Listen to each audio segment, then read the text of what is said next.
ನನ್ನ ಹೊಟ್ಟೆಲ್ ಹುಟ್ಟಿರೋ ಮಗ ಯಾವುದೇ ಜಾಗದಲ್ಲಿ ಬೆಳೆದಿದ್ರು ಸಂಸ್ಕಾರವಂತನಾಗೆ ಬೆಳೆದಿರ್ತಾನೆ.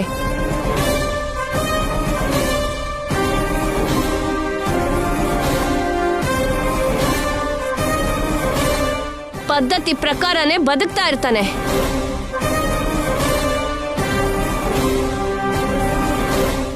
ನೀತಿಯಿಂದ ಪ್ರಾಮಾಣಿಕತೆಯಿಂದಾನೇ ಬದುಕ್ತಾ ಇರ್ತಾನೆ.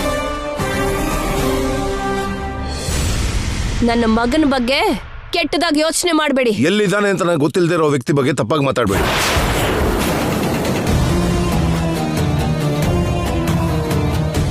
ಎಲ್ಲಿದ್ಯಾ ಮಗನೇ? ನಿನ್ನ ನೋಡ್ಬೇಕು ಅಂತ ಈ ಅಮ್ಮ ಕಾಯ್ತಾ ಇದ್ದಾಳೆ. ಯಾವುದೋ ಒಂದ್ ರೀತಿಲಿ ಅಮ್ಮನ್ನ ಸೇರು ಮಗನೇ.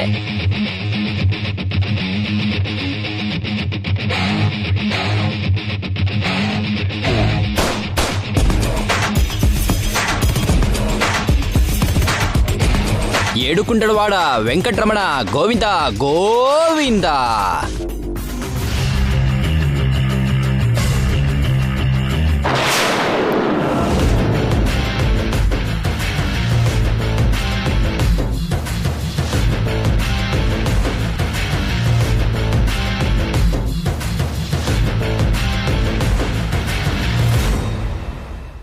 ನಮಸ್ಕಾರ ಪೂಜಾರೆ. ಗೋವಿಂದ ಗೋವಿಂದ. ಗಾಡಿಗೆ ಪೂಜೆ ಮಾಡಿಸ್ಬೇಕು. ಅದೇನು ಅಂತ ನೋಡೇ ಬಿಡೋಣ ಗೋವಿಂದ. ತಾಯಿ, ಆ ಪೂಜೆ ಸಾಮಾನೆಲ್ಲ ಕೊಡಮ್ಮ. ತಗೊಳ್ಳಿ. ಒಳಗಡೆ ಷಣ್ಮುಖ ಶರ್ಮಾ ಅವ್ರು ಇಲ್ವಾ? ಇದಾರಪ್ಪ. ಅವರು ಅಮ್ಮನವರಿಗೆ ಆರತಿ ಎತ್ತುತ್ತಾ ಇದ್ದಾರೆ. ಅವ್ರ ಪೂಜೆ ಮಾಡಿದ್ರೆ ತುಂಬಾ ಒಳ್ಳೇದಾಗತ್ತೆ ಅಂತ ಎಲ್ರೂ ಹೇಳ್ತಾರೆ ಪೂಜಾರ್ರೆ. ದೊಡ್ಡ ಪೂಜಾರನ್ನ ಕರಿತೀರಾ? ತಾಯಿ, ನೀನ್ ಹೇಳ್ತಿರೋದ್ ನಿಜಾನೇ. ಆದ್ರೆ ಯಾರಾದ್ರೂ ಏನು ತಾಯಿ, ಕೆಲ್ಸದ ಪ್ರಕಾರ ಪೂಜೆ ಮಂತ್ರ ಎಲ್ಲ ಇರುತ್ತೆ. ಸೀನಿಯರ್ ಪೂಜಾರಿ ಆದ್ರು ಅಥವಾ ನಂತರ ಜೂನಿಯರ್ ಪೂಜಾರಿ ಆದ್ರು ವೇದ ಮಂತ್ರನೇ ಹೇಳ್ಬೇಕು ತಾಯಿ. ಸರಿ, ನಾವಿವಾಗ ಪೂಜೆನ ಶುರು ಮಾಡೋಣ ತಾಯಿ. ಸರಿ ಪೂಜಾರ್ರೆ. ಎಲ್ಲಾದ್ರೂ ನಿಜವಾದ ಪೂಜಾರಿ ಬರಲ್ಲ ತಾನೆ? ಏನಾಯ್ತು ಪೂಜಾರ್ರೆ? ಅವ್ರೇನೋ ಬರ್ತಾರೇನೋ ಅಂತ. ಬಂದ್ರೆ ಒಳ್ಳೇದೇ ಅಲ್ವಾ? ಅವರು ಕೂಡ ನಮ್ಗೆ ಅಕ್ಷತೆ ಹಾಕಿ ಆಶೀರ್ವಾದ ಮಾಡ್ತಾರೆ. ಸರಿ ಸರಿ, ನಾವು ಪೂಜೆನ ಶುರು ಮಾಡೋಣವಾ? ನಿಮ್ ಕೈಯಲ್ಲಿರೋ ಹಾರನ ಈ ದ್ವಿಚಕ್ರ ವಾಹನಕ್ಕೆ ಹಾಗೆ ಅಲಂಕರಿಸಿ. ದೃಷ್ಟಿಗೆ ನಿಂಬೆಹಣ್ಣು ಕೂಡ ತಂದಿದ್ದೀರಾ, ತುಂಬಾ ಒಳ್ಳೇದು. ಅದನ್ನು ಕೂಡ ಅಲ್ಲಿ ಕಟ್ಬಿಡಿ. ತುಂಬಾ ಚೆನ್ನಾಗಿ ಕಟ್ಟಿದ್ದೀರಾ. ಇವಾಗ ಈ ಕುಂಕುಮನ ತಗೊಂಡು ಅಂದವಾಗಿ ನೀವಿಬ್ರು ನಿಮಗ್ ನೀವೇ ಹಚ್ಕೊಳ್ಳಿ ಒಂದ್ಸಲ. ಹಚ್ಕೊಳ್ಳಿ ಗೋವಿಂದ.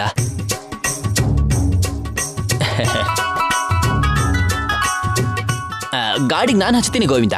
ಗೋವಿಂದ ಗೋವಿಂದ. ಒಳ್ಳೆ ಗೋವಿಂದ. ಮುಂದಿನ ಚಕ್ರ ಗೋವಿಂದ ಗೋವಿಂದ. ಪೂಜೆ ಶುರು ಮಾಡ್ತೀನಿ ಗೋವಿಂದ. ಓಂ ಗಣೇಶಾಯ ನಮಃ.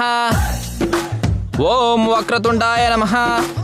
ಓಂ ನಮೋ ನಾರಾಯಣಾಯ ನಮಃ.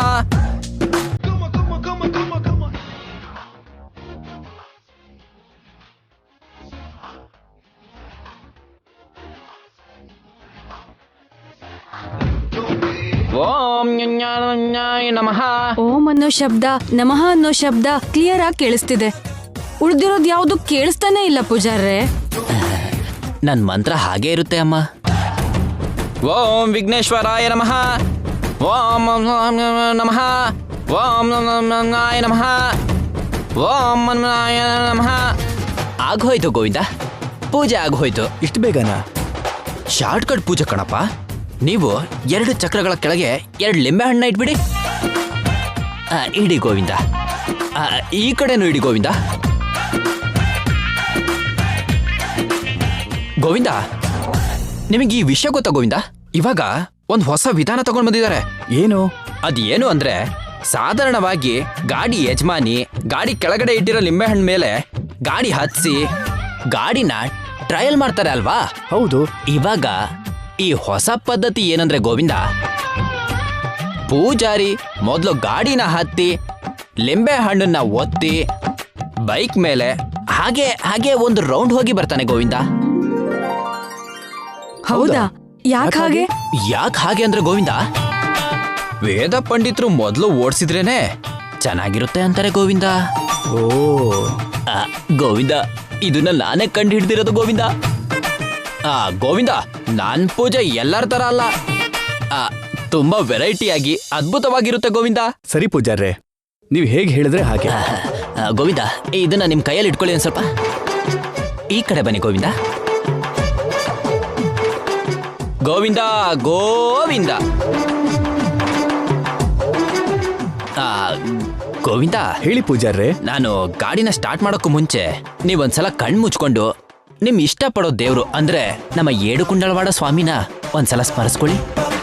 ಕಣ್ ಮುಚ್ಕೊಳ್ಳಿ ಗೋವಿಂದ. ಗೋವಿಂದ ಗೋವಿಂದ. ಗೋವಿಂದ ಗೋವಿಂದ ಗೋವಿಂದ ಗೋವಿಂದ ಗೋವಿಂದ ಗೋವಿಂದ ಗೋವಿಂದ.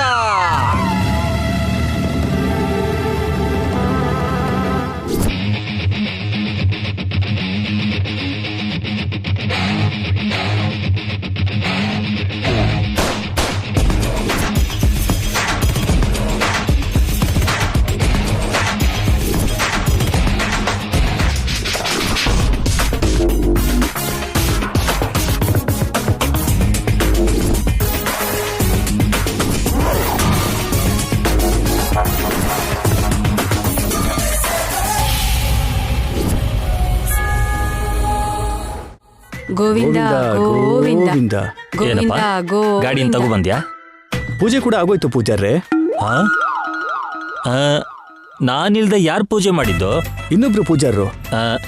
ಈ ದೇವಸ್ಥಾನ ಕಡ್ದಾಗಿಂದ ಇಲ್ಲಿ ನಾನೊಬ್ಬನೇ ಪೂಜಾರಿ. ಆ ಪೂಜಾರರು ಗಾಡಿ ಟ್ರಯಲ್ ನೋಡ್ಕೊಂಡ್ ಬರ್ತೀನಿ ಅಂತ ಹೇಳಿದ್ರು. ಅವ್ರು ಯಾರೋ ನಿಮ್ಗೆ ಪಂಗನಾಮ ಹಾಕಿದ್ದಾರೆ. ಅಯ್ಯೋ ದೇವ್ರೇ, ನನ್ ಗಾಡಿ.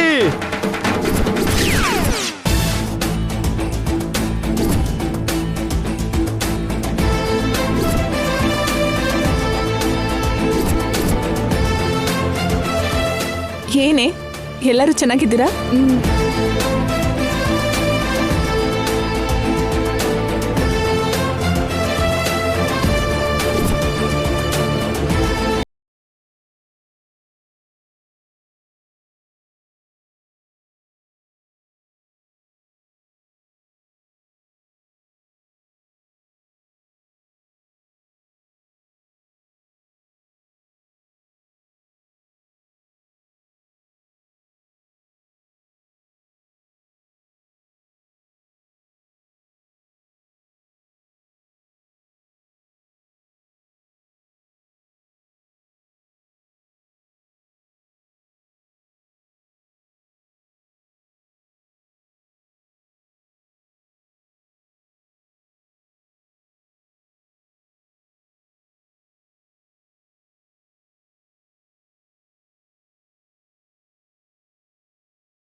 ಅಮೃತ ಶಿಲೆಯ ಶಿಲ್ಪದ ಹಾಗೆ ಹುಡುಗಿ ಎಷ್ಟು ಮುದ್ದಾಗಿ ಗುಂಡ್ಗುಂಡಾಗಿದ್ದಾಳೆ. ಇವಳು ನೋಡ್ತಿದ್ರೆ ರಿಚ್ ಕಿಡ್ ಹಾಗೆ ಇದ್ದಾಳೆ. ಹೋಗಿ ಮಾತಾಡೋಣ, ಲೈನ್ ಹೊಡೆಯೋಣ.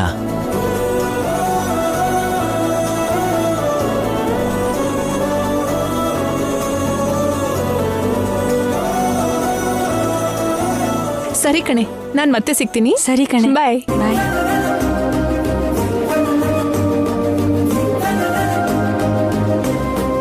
ಏಯ್ ಏಯ್, ಹಲೋ, ಏಯ್, ಹಲೋ, ಏ ರಿಚ್ ಕಿಡ್, ಹಾಯ್.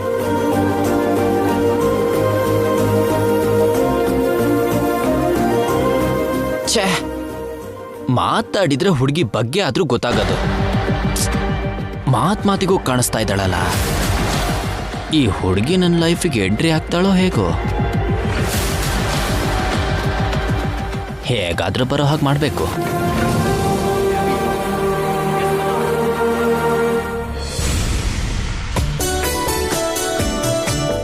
ಅಮ್ಮ ಅವರೇ, ಅಮ್ಮ ಅವರೇ, ನಮಸ್ಕಾರ. ನಮಸ್ತೆ. ನಮಸ್ಕಾರ. ನಮಸ್ಕಾರ. ನಮಸ್ತೆ. ಚೆನ್ನಾಗಿದ್ದೀರಾ? ಚೆನ್ನಾಗಿದ್ದೀವಮ್ಮ. ಕೂತ್ಕೊಳ್ಳಿ. ಕೂತ್ಕೊಳ್ಳಿ. ಪರವಾಗಿಲ್ಲಮ್ಮ.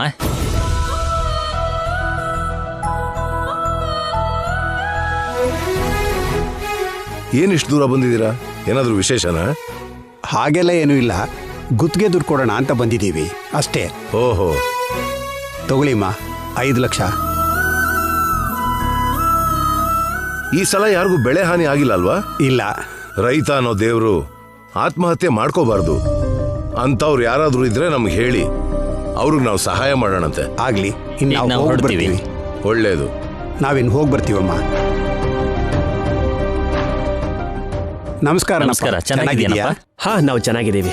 ನಮ್ಮ ಊರವರು ವರಮಹಾಲಕ್ಷ್ಮಿ ವ್ರತಕ್ಕೆ ಬಂದು ನಿಮ್ಮ ಜೋಡಿಗೆ ಆಶೀರ್ವಾದ ಮಾಡಿದ್ರು ಅಂತ ಗೊತ್ತಾಯ್ತು.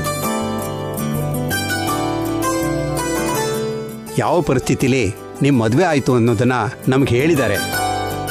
ಆವತ್ತು ಅವನಿ ಅಮ್ಮವರು ಅಮ್ಮನವ್ರ ಪ್ರಸಾದ ಮಾಡಿದಾಗಲೇ ಎಲ್ಲರೂ ಅಂದ್ಕೊಂಡಿದ್ದೀವಿ ಅವನಿ ಅಮ್ಮನವರೇ ನಿಮ್ಮನೆ ಸೊಸೆ ಆಗಬೇಕು ಅಂತ.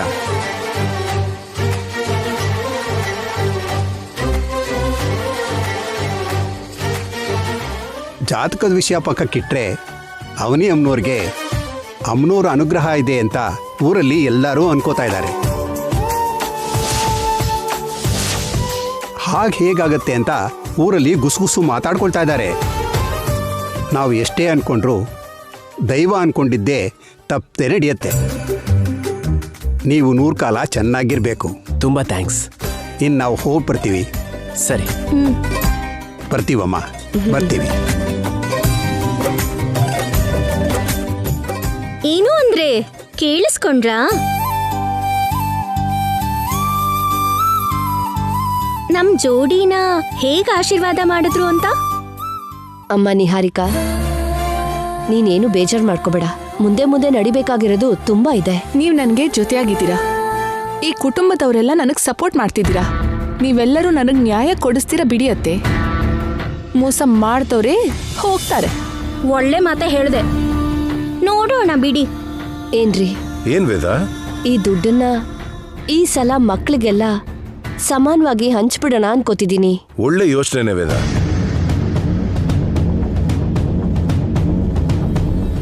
ವಸಂತ, ಈ 1 ಲಕ್ಷನ ನೀವು ತಗೊಳ್ಳಿ. ಏನ್ ಬೇಕೋ ಅದನ್ನೆಲ್ಲ ತಗೊಳ್ಳಿ. ಥ್ಯಾಂಕ್ಸ್ ಅಮ್ಮ. ಈ ಸರಿ ಗುತ್ತಿಗೆ ದುಡ್ಡು 20 ಲಕ್ಷ ಬಂದಿದ್ರೆ ಚೆನ್ನಾಗಿರ್ತಿತ್ತು. ಇದನ್ನೇ ಕಡಿಮೆ ಮಾಡ್ಕೊಂಡ್ರೆ ಒಳ್ಳೇದು.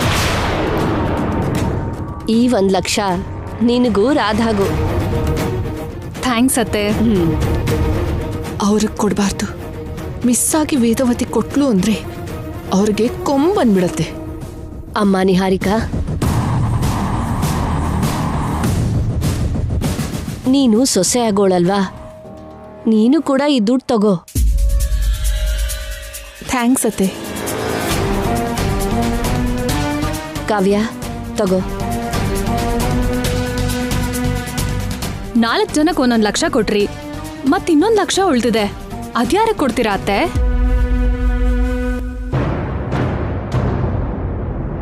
ನಮ್ಮನ್ನು ಕರೀತಾರೆ ಅಲ್ವಾ?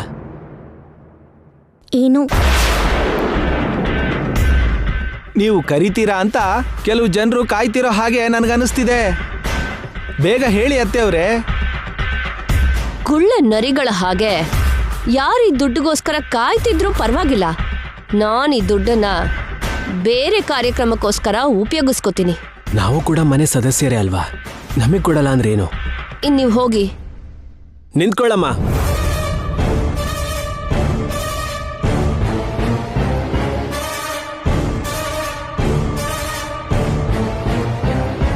ಬಾವಾ, ನೀನ್ ಅಡ್ಡ ಬರ್ಬೇಡ. ದುಡ್ಡಲ್ಲಿ ಭಾಗ ನಮಗೂ ಕೂಡ ಬರ್ಬೇಕಲ್ವಾ? ಯಾಕೆ ಬರ್ಬೇಕು? ಯಾಕೆ ಬರಲ್ಲ? ನಿನ್ ಏನ್ ಅರ್ಹತೆ ಇದೆ ಅಂತ ಕೊಡ್ಬೇಕು? ನಾನು ಕುಟುಂಬ ಸದಸ್ಯ ಅಲ್ವಾ? ನನ್ನ ಹೆಂಡತಿ ಕುಟುಂಬದ ಸದಸ್ಯ ಅಲ್ವಾ? ಅಲ್ಲ, ನಮ್ಮ ಮಾತು ತೆಗೆದಾಕಿ ನೀನ್ ಯಾರನ್ನೋ ಮದುವೆ ಆದ ತಕ್ಷಣನೇ ನಮ್ ಫ್ಯಾಮಿಲಿಗೆ ಸಂಬಂಧ ಇಲ್ದಿರೋನಾಗ್ಬಿಟ್ಟಿದ್ಯಾ. ಕೋಪ ಇರ್ಬೋದು, ಆದ್ರೆ ನೀವಿಷ್ಟೊಂದು ದ್ವೇಷ ತೋರಿಸೋದು ಪದ್ಧತಿ ಅಲ್ಲ ಅಪ್ಪ. ನೀವು ಎಷ್ಟೇ ಬೇಡ ಅನ್ಕೊಂಡ್ರು ನಾನ್ ನಿಮ್ ಮಗ. ನೀನ್ ನಮ್ಮ ಮಗ ಅಂತ ನಮ್ಗೆ ಅನ್ಸ್ತಾ ಇಲ್ಲ. ನೀವು ಅನ್ಕೊಳ್ಳಿಲ್ಲ ಅಂದ್ ಮಾತ್ರಕ್ಕೆ ಆಗ ಹೋಗುತ್ತಾ? ಆಗುತ್ತೆ. ಹಾಗಾಗೋಲ್ಲ ಅಂತ ಯಾರಾದ್ರೂ ಜಗಳಕ್ಕೆ ಬರ್ತಾರೇನು? ಬರೋ ಕೇಳು ನೋಡೋಣ. ನನಗೂ ಮದ್ವೆ ಆಗಿದೆ, ನನಗೂ ಖರ್ಚಿರುತ್ತೆ. ನಾನು ನನ್ನ ಹೆಂಡತಿನ ನೋಡ್ಕೋಬೇಕಲ್ವಾ? ನಿನಗ್ ಸಂಪಾದನೆ ಇದೆ ಅಲ್ವಾ, ಅದ್ರಲ್ಲೆಲ್ಲ ನೋಡ್ಕೋ. ನಮ್ಮನ್ನ ಯಾಕೆ ಕೇಳ್ತಿದ್ಯಾ? ನಮ್ಮೇಲೆ ಯಾಕೆ ಡಿಪೆಂಡ್ ಆಗ್ತೀಯಾ? ಅವನಿ, ಟ್ರೈನಿಂಗ್ ಕೊಟ್ಟು ಕಳ್ಸಿರೋ ಹಾಗಿದ್ದಾಳೆ. ಹಾಗೆ ಯೋಚನೆ ಮಾಡೋದು ನಿಮ್ಮ ಅಜ್ಞಾನ. ಕ್ಲಿಯರ್ ಆಗಿ ಅರ್ಥ ಆಗ್ತಾ ಇದೆಯಲ್ವಾ? ನೀನೇ ಚೆನ್ನಾಗಿ ಹೇಳ್ಕೊಟ್ಟು ಕಳ್ಸಿದ್ಯಾ. ನಿಂಗಿರೋ ಬುದ್ಧಿವಂತಿಕೆಗೆ ಅದಕ್ಕಿಂತ ಹೆಚ್ಚಾಗಿ ಏನ್ ಯೋಚನೆ ಮಾಡ್ತೀಯ ಬಿಡು. ಅಮ್ಮನ ಆಸೆನಲ್ಲಿ ಪಾಲ್ ಕೇಳಲಿಲ್ಲ, ಅಮ್ಮ ಊರಿಗೆ ಕೊಟ್ಟ ಮಾತಲ್ಲಿ ಪಾಲ್ ಕೇಳಲಿಲ್ಲ. ಈಗ ದುಡ್ಡಲ್ಲಿ ಮಾತ್ರ ಭಾಗ ಕೇಳ್ತಿದ್ಯಾ? ನಾಚಿಕೆ ಆಗಲ್ವಾ? ಅಮ್ಮ ಆಗಿರೋದಕ್ಕೆ ಮನೇಲಿ ಇಟ್ಕೊಂಡಿದ್ದಾಳೆ. ಇನ್ನೊಬ್ರಾಗಿದ್ರೆ ನಿನ್ನ ಕತ್ತಿಡ್ದು ಹೊರಗೆ ಹಾಕ್ತಾ ಇದ್ರು. ಯಾಕೆ ಕಳಿಸ್ತಾರೆ? ಆ ಪರಿಸ್ಥಿತಿ ಸದ್ಯದಲ್ಲೇ ಬರುತ್ತೆ ಬಿಡು. ಬಂದಾಗ ನೋಡ್ಕೊಳ್ಳೋಣ. ಪಾಲ್ ಕೊಡೋದಕ್ಕಾಗೋದಿಲ್ಲ ಅಷ್ಟೇ. ಬೇಡ ಬಿಡು ಬಾವ. ಅದಲ್ಲ ಅವನಿ, ನನ್ ಮಾತ್ ಕೇಳು ಬಾವ. ದಯವಿಟ್ಟು ಕೇಳ್ಬೇಡ. ಆ ದುಡ್ಡಿನ ಮೇಲೆ ನನಗೆ ಆಸೆ ಇಲ್ಲ. ನೀನು ಆಸೆನಿಟ್ಕೋಬೇಡ.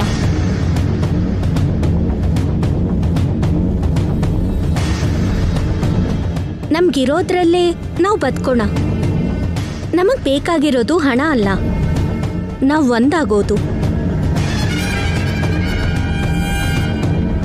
ನಾನು ಅದಕ್ಕಿಂತ ಹೆಚ್ಚಾಗಿ ಈ ಮನೆಯಿಂದ ಮತ್ತೇನೂ ಆಶಿಸ್ತಾ ಇಲ್ಲ.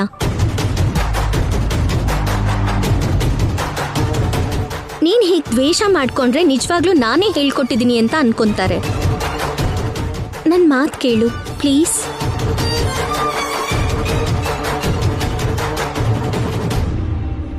ಬೇಡ ಅತ್ತೆ, ನಿಮ್ ದುಡ್ಡು ನಮಗ್ ಬೇಡ. ಒಂದ್ ಪೈಸಾ ಕೂಡ ಬೇಡ. ಒಂದ್ ಹುಲ್ಕಡ್ಡಿನೂ ಬೇಡ. ನಿಮಗಿಷ್ಟ ಆದವರು ಕೊಟ್ಕೊಳ್ಳಿ. ನಿಮಗಿಷ್ಟ ಆಗಿದ್ ಮಾಡಿ. ನನ್ ಗಂಡ ಕೆಲಸ ಮಾಡ್ತಿದ್ದಾರೆ, ಆ ಸಂಪಾದನೆ ಸಾಕು ನಂಗೆ. ಈ ಕ್ಷಣದಲ್ಲಿ ನಿಮ್ ಮಗನ್ ಮನ್ಸು ದುಡ್ಡಿಗೋಸ್ಕರ ಆಸೆ ಪಡ್ತಿದ್ಯೋ, ನಿಮ್ ಪ್ರೀತಿಗೋಸ್ಕರ ಆಸೆ ಪಡ್ತಿದ್ಯೋ ತಿಳ್ಕೊಳ್ದೇ ಇರೋ ಅಂಥವ್ರಲ್ಲ ನೀವು.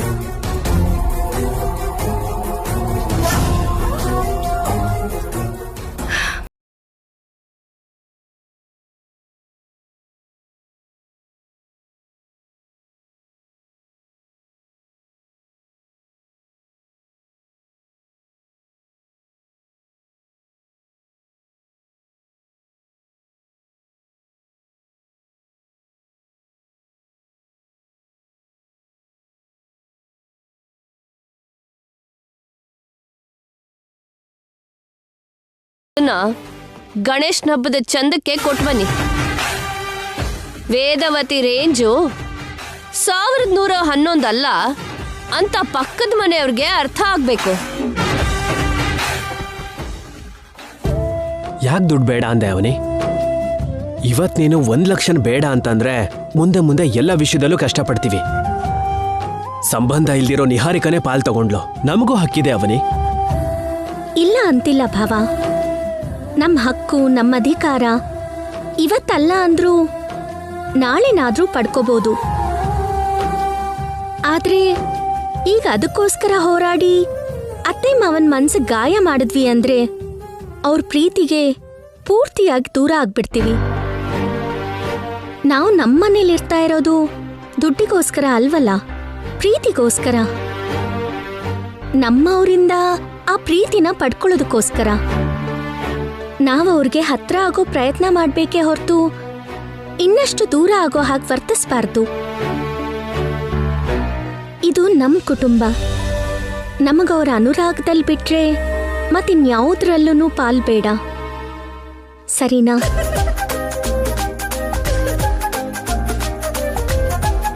ನನ್ ಮುದ್ದು ಬಾವ, ಎಲ್ಲಿ ಒಂದ್ಸಲ ನಗು. ನಗ್ಬೇಕು ನಗ್ಬೇಕು ನಗ್ಬೇಕು.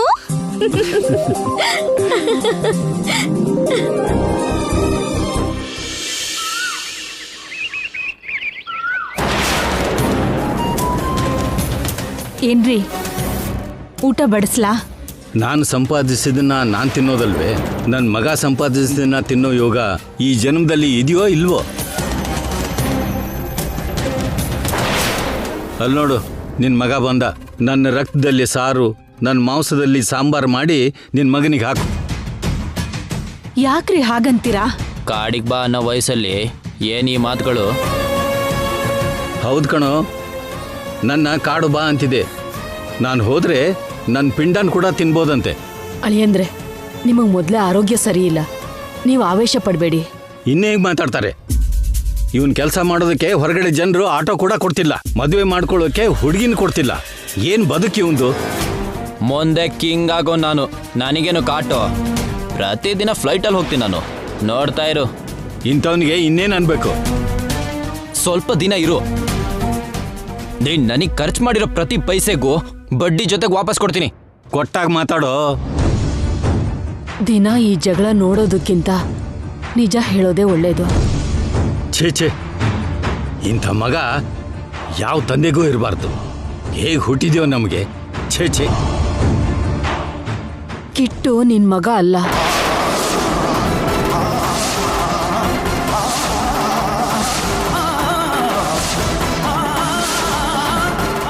ಕಿಟ್ಟು ನಿನ್ಗೂ ಸರೋಜಗೂ ಹುಟ್ಟಿದ ಮಗು ಅಲ್ಲ.